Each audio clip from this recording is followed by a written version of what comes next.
Hello, good evening, friends. At the very outset, let me apologize to you for changing the timing of the program. Earlier, the program, this video blog was supposed to be at 6 p.m. and we had made the announcement.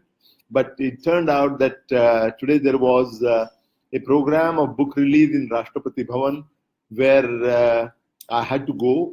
And that's why we have changed the timing to 8 o'clock, and I sincerely regret the inconvenience that might have been caused to many of you.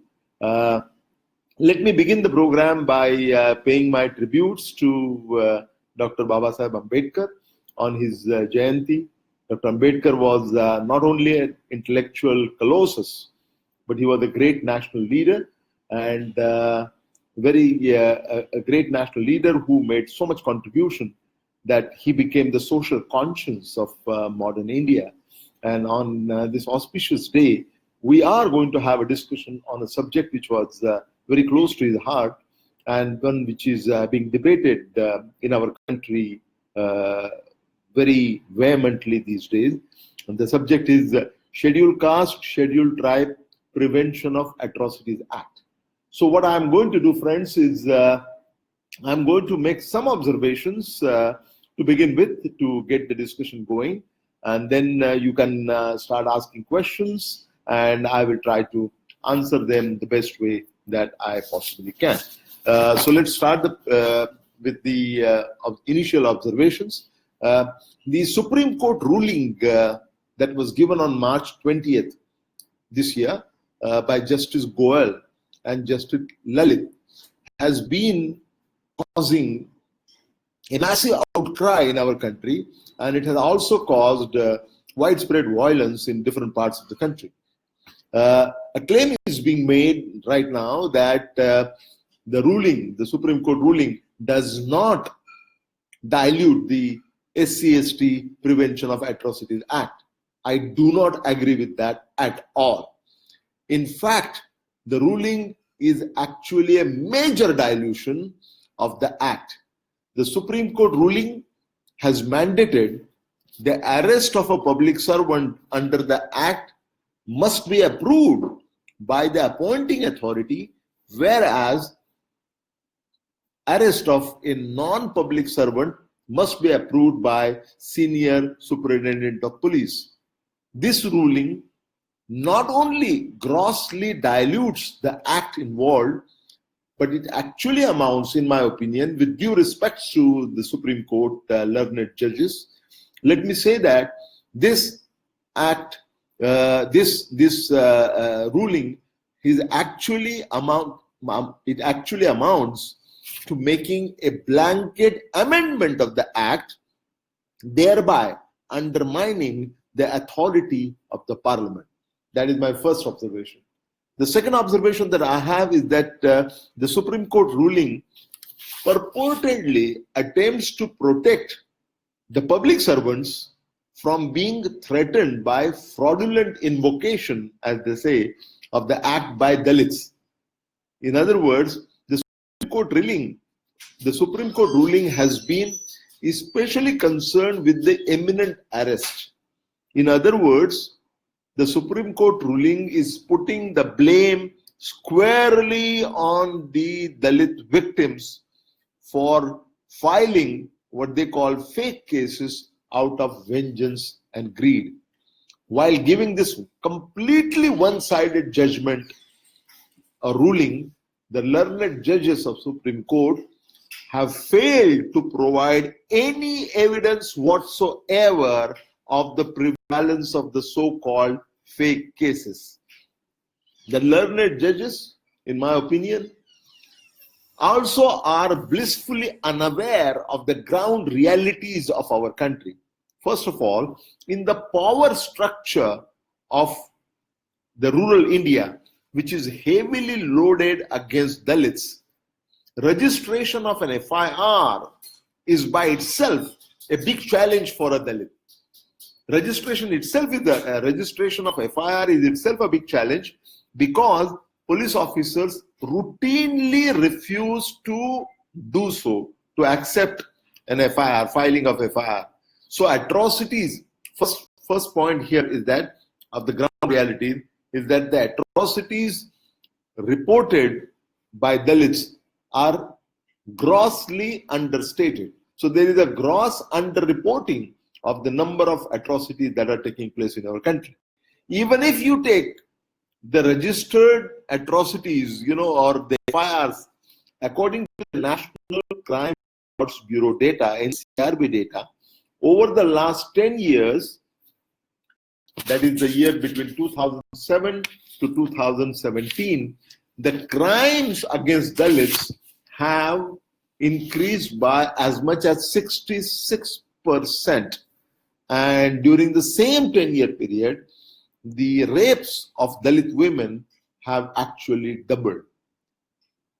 Another fact that we must take into account, the ground reality, is that the SC/ST Prevention of Atrocities Act 1989, in the earlier form, even before it was diluted, even in the earlier form, it was good only on paper. The actual implementation of that act was exceedingly poor, as is evidenced by the fact that conviction rate in several states was less than 5%. For the country as a whole, the conviction rate was less than 25%, in contrast to a conviction rate of as high as 45% in the general IPC cases, that is Indian Penal Code cases. I want to just give some numbers.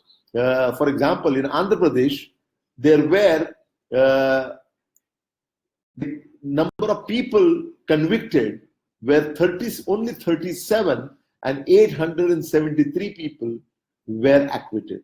In Karnataka, 27 people were convicted and 1,987 were acquitted. In Gujarat, only 41 people were convicted and 815 people were acquitted. This shows a very poor conviction rate in the states, many states of all government, rules by everybody. Throughout the country, you can see that in some states it's more, in some states it's less, but generally the conviction rate is much poorer. So, there is a gross underreporting of cases. Of the reported cases, the conviction rate is very poor. The average conviction rate is only about 25%, less than 25%, whereas the average conviction rate under the cases under Indian Penal Code is as high as 45%. So that is another point to be noted. The third thing that about the basic ground reality that we must note is this, that the Supreme Court ruling makes the situation even worse. Earlier, as I said, the act was good, but only on paper and was not properly implemented. Now this ruling of 1989 makes the situation even worse. Now the victims of atrocity crimes will think twice before filing cases, because neither a FIR would be registered, nor there would be an immediate arrest. On both counts, it is going to be very difficult for the Dalit victims to come forward and register cases. One more fact that I want to bring it to your notice as a ground reality is that the Dilution of Prevention of Atrocities Act 1989 amounts to travesty of justice, because on two grounds. A, it protects the potential perpetrators of heinous crimes against Dalits, and B, it is also likely to embolden the perpetrators of atrocities in their antisocial activities, and would certainly weaken the struggle for social justice by Dalits and Adivasis. At a more fundamental level, I think the Supreme Court ruling reflects appalling ignorance of the judiciary about the unequal and unbalanced social structure in our country, especially the working of the caste system in our country. This brings to the fore the problems of gross underrepresentation of Dalits, particularly in the higher echelons of judiciary, and it also brings out the failings or the limitations of the ongoing process of selection of High Court judges and Supreme Court judges. In other words, in conclusion, I want to say that this socially retrograde step must be reviewed and withdrawn in the wider interest of social harmony and social integration of our country. That is the conclusion that I draw, and that is the my initial presentation and the opening remarks.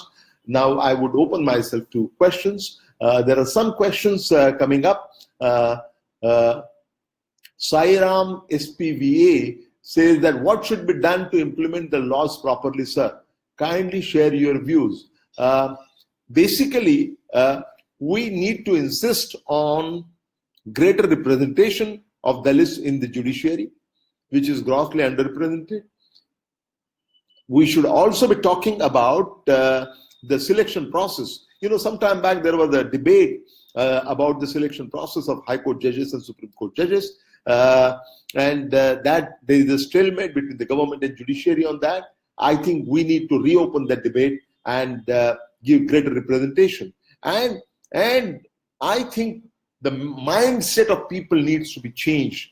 Those who are registering the FIR and those who are taking it to the court. You know, it is this societal mindset that requires change. It is not a simple job. It is a horrendous task, but we will have to do that, because where do you find in the world a place where somebody is killed just because he owns and rides a horse? Can you think of any country in the world where this can happen? This time and age, this has happened in India only recently.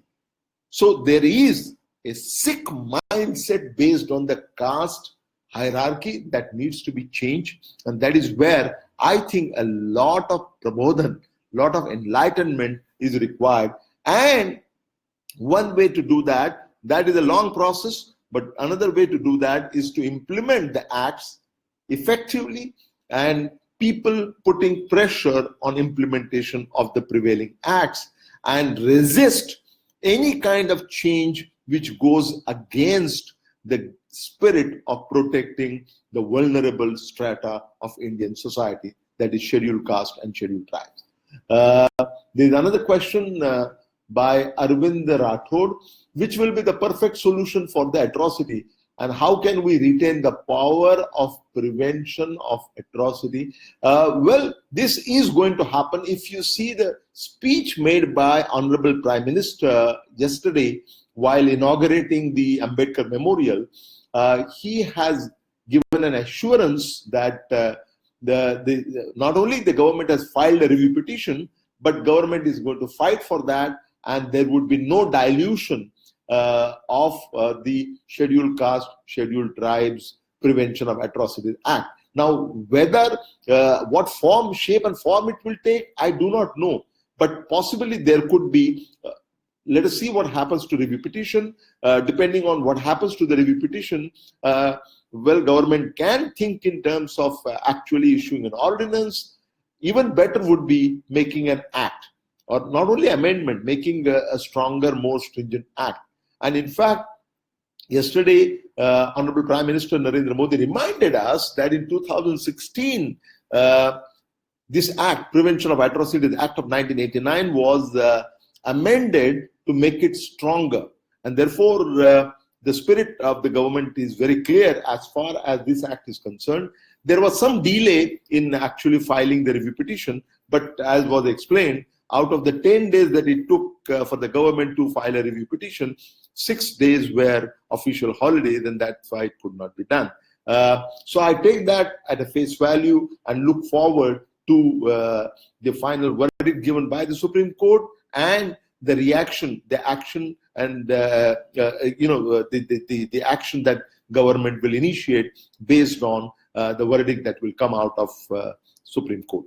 There is this question by Bharat Kumar: sir, you supposed to propose a bill for removing caste as surname. what happened to this bill? What is the next step? Yes, I very much have that in my mind. It would be a private member's bill. But as you may be aware, I was not well for several months, but now I am back in action. That is why blogging, video blogging has started again. I will certainly bring a bill, a private member's bill, in the next session of the parliament, where surname, caste indicative surnames would be made to delete those, because identification of people identify each other by caste, and we have this bad habit of judging people by their caste. When you tell your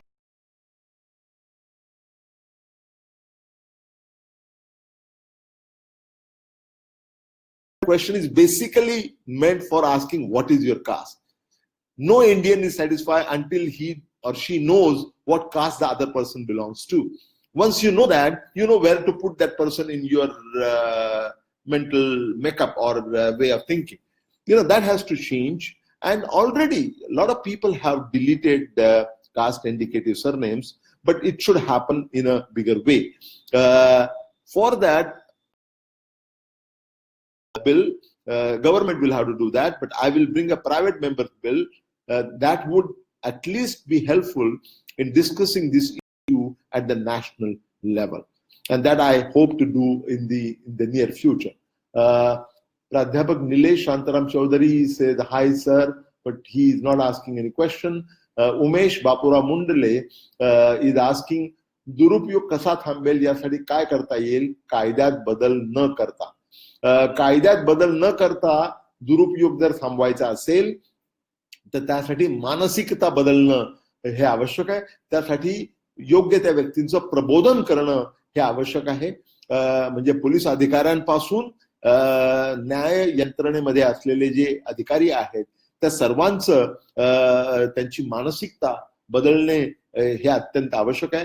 आपल्याकडे बाबासाहेब आंबेडकरांपासून अनेक महात्मा फुल्यांपासून बाबासाहेब आंबेडकरांपर्यंत अनेकांनी जाती अंताचा लढा दिलेला आहे, त्यासाठी संघर्ष केलेला आहे. पण त्यातून जे मानसिक परिवर्तन झालेलं आहे ते पुरेसं नाही.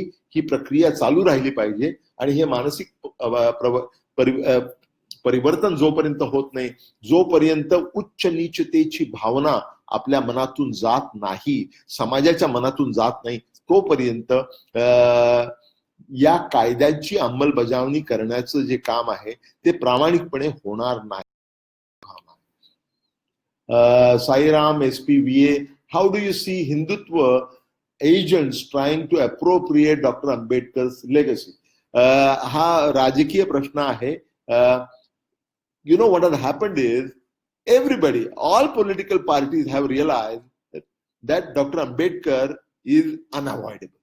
For a very long time, remember that, for a very long time, Dr. Ambedkar was kept out of the textbooks, out of the mainstream. What was the introduction about Dr. Ambedkar? It was always as the leader of untouchables, leader of Dalits, savior of emancipators, savior of Dalits.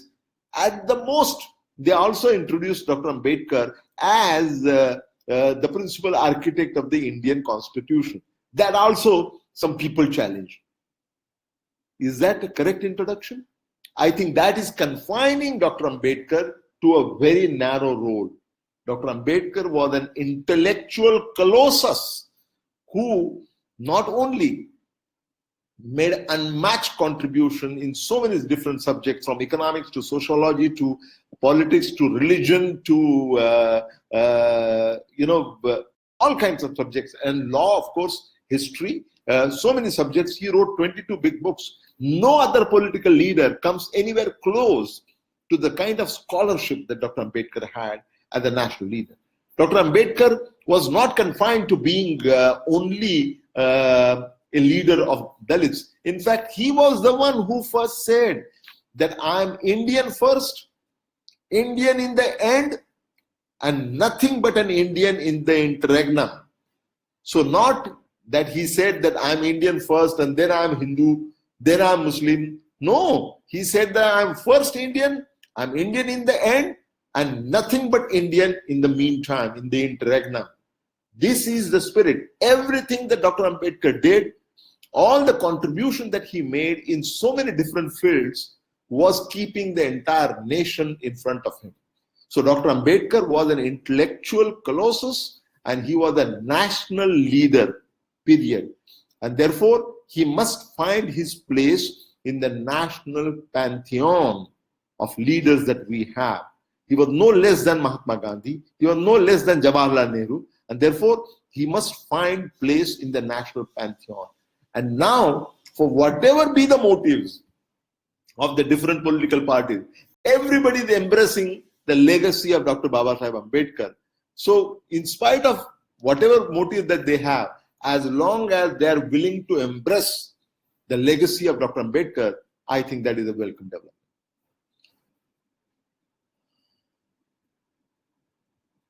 Sairam had asked, one more thing, sir. In Gujarat, the reservation quota, Arvind Rathod is asking, reservation quota for SC/ST in government job is not implementing as per the constitution. This is not proper act of implementation of reservation of SC/ST.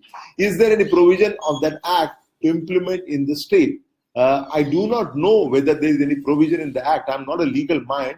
But again, reservation policy is not implemented in the letter and spirit, not only in Gujarat, but in many states this has happened. And we need to be very careful. On one hand, Dalits get a blame that there is too much being offered to them through reservations. And on the other hand, the reservation policy is not implemented fully in the letter and spirit. That is a double whammy against Dalits, or that is what I think. Sairam is asking a question. Sir, you said that you are going to write a book on a speech which you delivered in Indiana University. When can we expect that book from you? Very interesting. In 2016, November, I gave a big speech in United States at Indiana University where I compared the caste system in India with the racism in United States, particularly the problem of blacks in United States. And I talked about how the caste system has been impeding, affecting adversely the economic growth in India, and how the racism in terms of white and black problem is affecting the economic growth of United States. So that long speech, at some stage, I will convert into a book. But as you may be aware, I was not well for quite some time. Now I'm fully back into action. At some day, I will publish it as a book. You will have to wait. But I'm not in a position right now to commit to a particular date. But I'm glad that you are keeping track of that. Any further questions?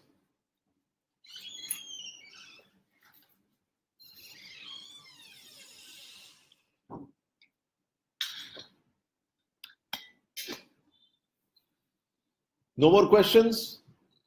On such a hot subject, I thought you will have many questions. Are all your questions are answered by in this discussion or by your reading elsewhere? I think because of the change of timing, not many people have joined in, but I still am committed to the cause, and therefore I thought that in spite of the change in the program, timing of the program, we must go ahead and have this discussion. So do we have any further question? If you have no further questions, I would only say that we all have to be on the lookout as the conscientious citizens of our country, of this country, to make sure that the principles of liberty, equality, fraternity, and social justice that has been enshrined into our constitution in the directive principles of state policy in our constitution must be there too, and the framework, the legal framework that we have must preserve and protect the most vulnerable sections of society to the extent that is affected because of either executive action or judicial review or judicial verdict, I think we should be ready to fight it out in the most, in a manner consistent with the constitution of our country. Arvind Rathod is saying, sir, I am a teacher and I want to translate your works in Gujarati.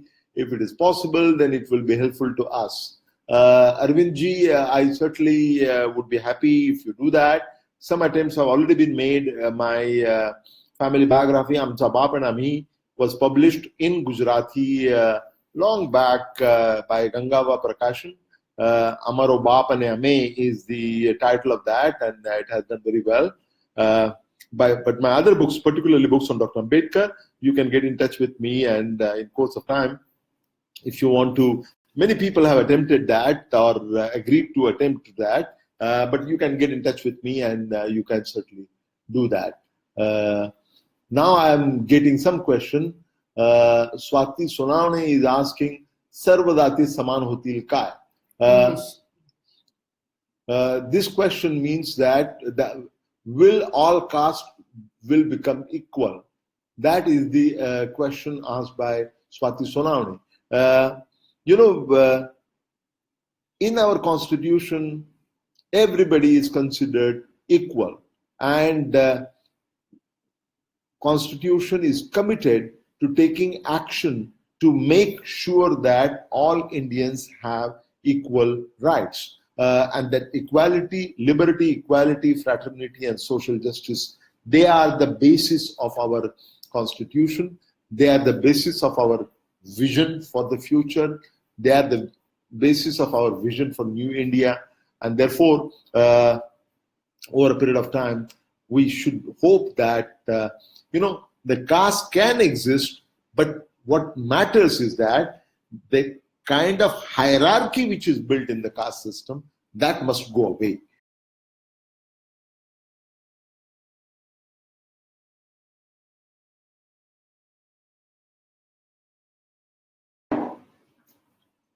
Yeah. So it is the hierarchy of the caste system that is detrimental to the social and national integration, and that must change. So they must become equal in that sense, that there is no hierarchy. Their separate existence doesn't mind, it doesn't matter. But what matters is that nobody is high caste and nobody is a low caste. So that is something that we should be aiming at in terms of establishing equality in our country.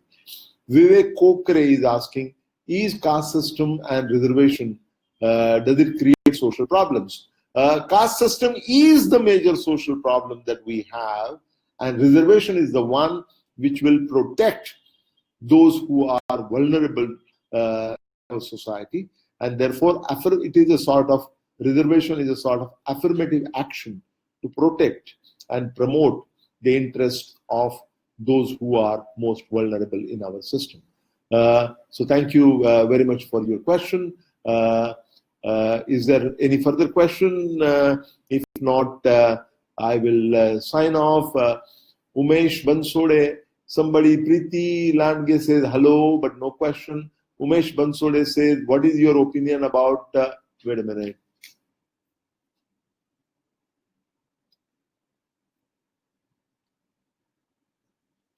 Umesh Bansode is asking, what is your opinion about recruitment community is not properly feeling the SC/ST position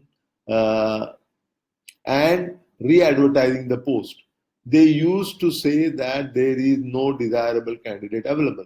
Yes, that has been going on for a long time in the name of so-called deserving candidates not being available. The posts are often filled by non-scheduled caste candidates, and that is something which has been unfortunately happening, and it has to change. And for that, there is a lot of public pressure that is required. Thank you, sir, for your kind reply. Arvind Rathod says. Vivek Kokre says, such as the Bhima Koregaon, lots of people from open category, they blame due to reservation, they are not getting job opportunity. That is simply not true. The number of job opportunities, particularly in the public sector, is declining, and there is no reservation in the private sector. I happen to believe that the principle of reservation should be extended to the private sector as well. After all, how private is really a private sector? Do they not take advantage of all kinds of tax benefits, land deals from the government? So if they are getting benefits from the government, they must also accept the responsibility of the social responsibility of giving reservation to private sector. But that is a very contentious issue on which we can have a separate debate. Sairam is asking again, how would Dr. Ambedkar respond to the issue of lower classes inclining to revolutionary methods due to increased rate of atrocities and anguish? No, Dr. Ambedkar would have been inclined towards revolution. He would never have. Dr. Ambedkar has never ever been violent in his approach, and this, he would have followed only the constitutional methods to address any problems. In fact, for the Constituent Assembly, he once again reiterated that now there is no place for satyagraha, there is no place for any of the other measures which were required to be taken to correct the failings of the society. Now we have to follow only the constitutional methods, which means that it has to be non-violent. All his life he was non-violent. Although he suffered so much, he never became violent, and that is his teaching to his followers, and they must follow that. Chandrakant Kamble said, "Kaida kamkuwat kelat asha batmaya adhun madhun yet आहेत." That is what we talked about, that this act, Scheduled Caste, Scheduled Tribe, Prevention of Atrocities Act, has been diluted. I have extensively spoken about it in the beginning of this program. Maybe you should go to my Facebook and listen to this program and my comments earlier. Naneshwar Ubade says this is not impressive. Okay, that's your judgment. I take it. Swati Sonavane says जातीयवादाची मानसिकता बदलण्याच्या प्रयत्नांची दिशा काय हवी. Anup Dhaye says, what about intentional degradation of system? I do not know what you are saying. You are also saying appropriate answer, sir. Even it's eye-opener for everyone. What do you mean by intentional degradation of the education system? I do not know what you have in your mind, but the education system